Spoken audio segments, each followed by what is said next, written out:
Mediados de abril de 1945. El Ejército Rojo inicia su asalto final sobre Berlín. Pese a que los alemanes llevan meses construyendo todo tipo de defensas alrededor de su capital, las únicas posiciones que se van a mostrar impenetrables van a ser 3 imponentes torres antiaéreas que habían sido construidas mucho antes. A continuación, en este programa, vamos a analizar cómo y por qué fueron construidas estas enormes torres antiaéreas en Berlín y cuál fue su efectividad contra los numerosos bombardeos que sufrió la capital y su posterior combate terrestre. Todo comenzó en agosto de 1940, tras el primer bombardeo que sufrió Berlín por parte de la Fuerza Aérea Británica. Este ataque se produjo mientras se estaba desarrollando la famosa Batalla de Inglaterra y fue la respuesta británica a los ataques aéreos que los alemanes estaban haciendo en su territorio. Hasta ese momento, la posibilidad de sufrir un bombardeo dentro de las fronteras alemanas no había sido ninguna preocupación para el líder alemán, ya que la Luftwaffe era poderosa y se suponía que tenía el cielo completamente bajo control. Además, el mismo Hermann Göring había prometido que jamás ningún bombardeo aliado sería capaz de atacar Berlín. Así pues, una vez que se produjo este ataque aéreo británico sobre Berlín, quedó de manifiesto la debilidad de las ciudades alemanas que ni mucho menos estaban seguras y se puso en marcha un programa de construcción de grandes torres antiaéreas para protegerlas. Como nos podemos imaginar, en todas las ciudades grandes se comenzaron a crear defensas antiaéreas de todo tipo, pero fue concretamente en Berlín, Hamburgo y Viena, en la que se llevaron a cabo estas megaconstrucciones. Al fin y al cabo, hay que tener en cuenta que estos ataques causaban un gran impacto moral sobre la población, que les llevaba a pensar que las cosas en la guerra no iban muy bien si sufrían estos bombardeos y su país no era capaz de contenerlos. Debido a que se quería evitar cuanto antes dar esta imagen de debilidad a la población, se dio total prioridad a la construcción de estas torres y fueron construidas en tan solo medio año. Para hacerlo posible, se llegó incluso a alterar los horarios de los ferrocarriles en Alemania para que en ningún momento faltase hormigón, acero y cualquier material de construcción en estas obras. Pero, ¿por qué se tomó la decisión de hacer estas grandes torres dentro de ciudades como Berlín? ¿Hubiese sido mejor haberlas construido en las afueras? Existen varias razones por las que se tomó esta decisión. En primer lugar, las ciudades eran objetivos de alta prioridad para los bombarderos, por lo que necesitaban ser defendidas a toda costa. Otro punto importante es que los bombarderos son más vulnerables en su fase de aproximación final, porque debido a los límites de los dispositivos de orientación, el bombardero tiene que mantener un rumbo constante justo antes de soltar las bombas. Por lo tanto, durante ese tiempo no podían efectuar maniobras evasivas y tenían que mantener su rumbo fijo. Este era prácticamente el único momento en el que los cañones antiaéreos terrestres podían abatir a algún avión. Por otro lado, levantar estas altas torres en zonas urbanas era necesario para obtener un rango de tiro libre en todas las direcciones.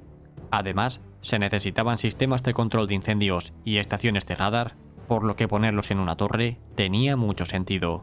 Por último, estas construcciones podían ser utilizadas como refugios antiaéreos para la población y darles protección frente a los ataques aéreos aliados. Si bien tenían capacidad para unas 10.000 personas, en los momentos más críticos se llegaron a refugiar allí hasta 30.000 personas completamente apretujadas. Bien, pues tras haber visto los motivos por las que fueron construidas, veamos ahora sus características técnicas.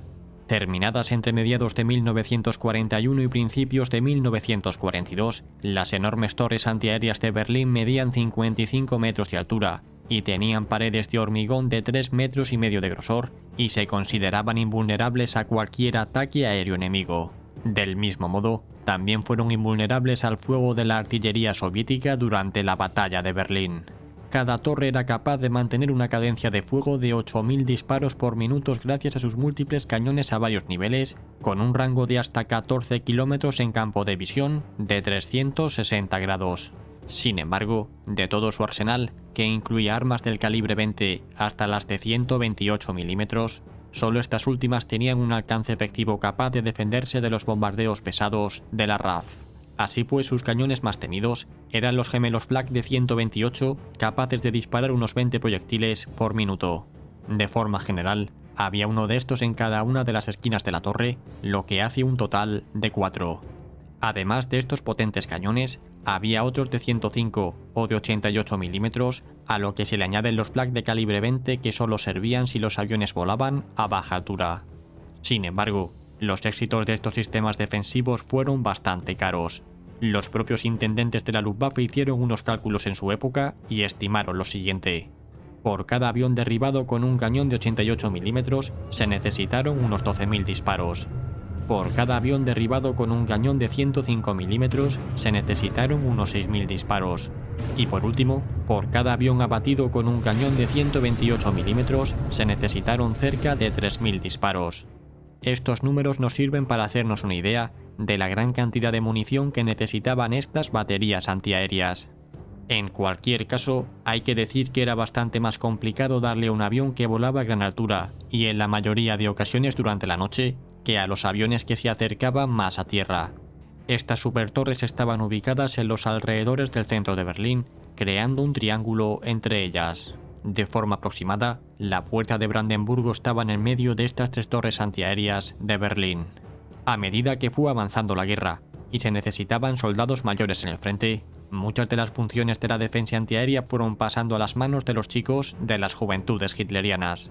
En un primer momento se trató simplemente de puestos de defensas instalados cerca de sus casas, pero conforme Alemania fue siendo arrinconada, se ordenó su despliegue en torno a los centros industriales y en las principales ciudades del país. Los muchachos más jóvenes eran los responsables de manejar los reflectores antiaéreos y cumplían funciones de enlace normalmente montados en bicicletas. Además, después de cada incursión aérea, los miembros de las juventudes hitlerianas colaboraban en la limpieza de escombros y ayudaban a reubicar a las personas que habían perdido sus casas. El bombardeo angloamericano de Berlín alcanzó su apogeo desde noviembre de 1943 a marzo de 1944. El máximo responsable de esta campaña de destrucción de áreas urbanas alemanas fue el comandante en jefe del Comando de Bombardeos de la Royal Air Force, Arthur Harris, apodado el Carnicero por sus propios colegas. Más allá de acabar con la industria bélica alemana, Harris creía que el bombardeo indiscriminado de la población civil podría ser el golpe definitivo para el ardor combativo alemán. En una ocasión dijo lo siguiente: «Podemos destruir Berlín de extremo a extremo. Nos costará entre 400 y 500 aviones, pero a Alemania le costará la guerra». Bien, pues tras haber analizado su función con respecto a defender la capital del Reich de los bombarderos, veamos ahora qué es lo que hicieron durante la batalla de Berlín en abril de 1945. Una vez iniciada la batalla, y a medida que los soviéticos fueron acortando el perímetro defensivo de la ciudad, las fuerzas rusas fueron llegando al pie de estas fortificaciones. Su primera reacción fue atacarlas con toda la artillería de la que disponían, pero hasta sus cañones más grandes de 203 milímetros resultaron inútiles contra estas torres. Los alemanes por su parte consiguieron reorientar sus armas antiaéreas hacia el suelo y le respondieron el fuego con toda la capacidad de la que fueron capaces. Así pues, a las fuerzas soviéticas no les quedó más remedio que maniobrar alrededor de estas torres y eventualmente enviar a algún soldado para buscar su sumisión. Pero al contrario que la mayoría de las posiciones defensivas de Berlín, las torres estaban bien provistas con munición y suministros, y los artilleros usaron incluso sus cañones antiaéreos de 20 milímetros para defenderse de los asaltos por unidades terrestres, rechazándolos una y otra vez. Finalmente, no tuvieron más remedio que rodear estas torres, que terminaron quedando aisladas, mientras que el Ejército Rojo seguía avanzando hacia el centro de Berlín. No fue hasta que los defensores se quedaron sin munición y sin víveres cuando por fin se rindieron. Pero, ¿y qué pasó con estos inmensos colosos de hormigón y acero tras la rendición alemana de 1945? Tras el final de la guerra y la división de Alemania, los aliados no sabían muy bien qué hacer con las torres. Lo único que tenían claro es que eran infraestructuras clave en materia de defensa, así que no debían volver a caer en manos alemanas. Pero había un problema: eran prácticamente indestructibles. Su demolición requería tal cantidad de explosivos que no solo resultaba caro y técnicamente complicado, sino que la explosión resultante se llevaría por delante a todo lo que encontrase a su paso. Por otro lado, desmantelarlas manualmente con martillos mecánicos tampoco era una opción, pues con la cantidad de hormigón y acero que contenían, haría falta unos 100 años de trabajo para hacerlo. En cualquier caso, a los británicos se le metió en la cabeza que tenían que demoler como fuera la torre que había en su sector de Berlín, que era justo la que estaba cerca del zoo. Así pues, detonaron 22.500 kilos de explosivos en su interior, y cuando se disipó la humareda de la explosión, la torre seguía en pie. Made in Germany, dijo con sorna uno de los periodistas invitados por las autoridades británicas.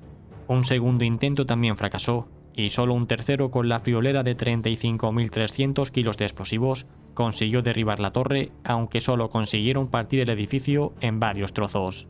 La explosión fue tan fuerte que se llevó por delante todo lo que encontró en varios cientos de metros a la redonda, principalmente las escasas infraestructuras del zoológico de Berlín que habían sobrevivido a la guerra. Por otra parte, los soviéticos tuvieron una experiencia similar con la torre de su sector, y tras malgastar miles de kilos de explosivos, lograron partirla en 3 trozos que a continuación cubrieron con tierra, creando una colina artificial. Si queréis continuar analizando cómo fue la batalla de Berlín y cómo fue la intervención de una de estas torres durante el asalto del Reichstag, os dejo en la descripción el programa con Daniel Ortega en el que analizamos dicho acontecimiento. Gracias a todos por formar parte de esta comunidad, especialmente a los patrocinadores que hacéis esto posible. Suscríbete y comparte este programa si te ha gustado, y nos vemos como siempre cada miércoles y domingo. Hasta pronto.